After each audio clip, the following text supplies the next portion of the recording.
So for this video, I'm going to show you how I made this rectangular Christmas tree yarn tree sign.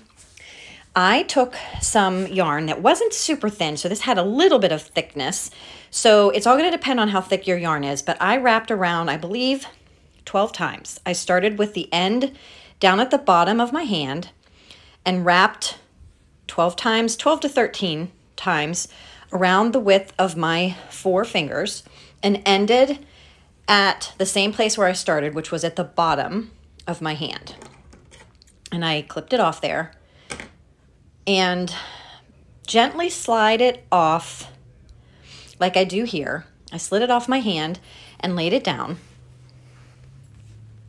And then what I'm going to do is cut a piece of yarn that is about twice the length of that bundle.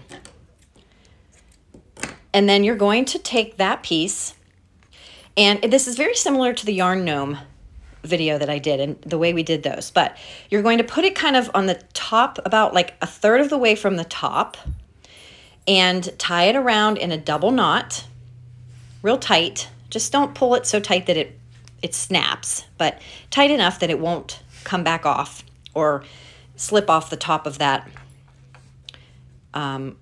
yarn grouping. They look like little ghosts in the end. Then you're going to take your scissors and just cut the loop at the bottom away. And then I'm going to try to even it out a little bit here, but I will do that probably a whole bunch more times until I'm finally satisfied at the end. But for now, I'm just going to kind of trim them off to be somewhat even. And then I'm going to follow this same pattern for as many of these as I need. So I started with 1, then the next row I did 2, then the next row I needed 3.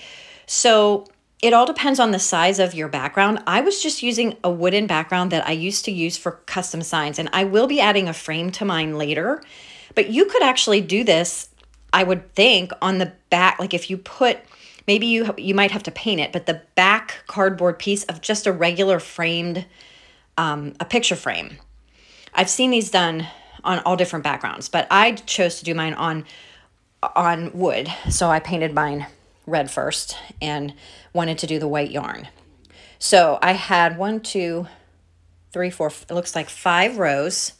And that, once I arranged them, I kept arranging them.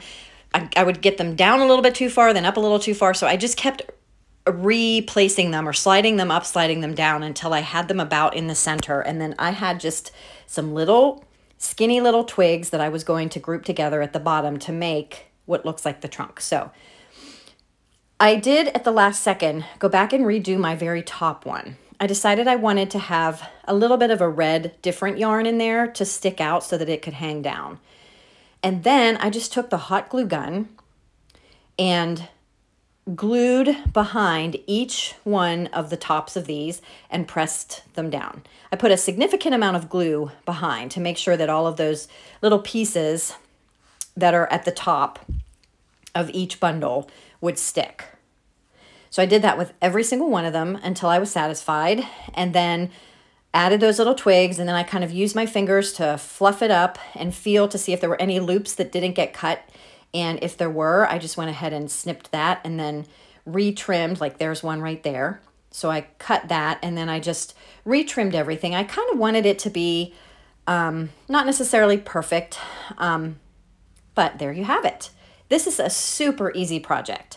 Really, really easy project. And then I did it again with another sign that I already had in our basement. I decided I was going to do the same thing in green, and I used a thinner green on the other one. But I decided I was going to do it on the back of a sign that I already had down there that has a saying on it. Here you can see it. And that way I can just flip it around when it comes time for Christmas.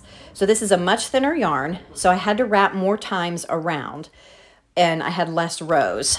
But again, you can do this on lots of different backgrounds.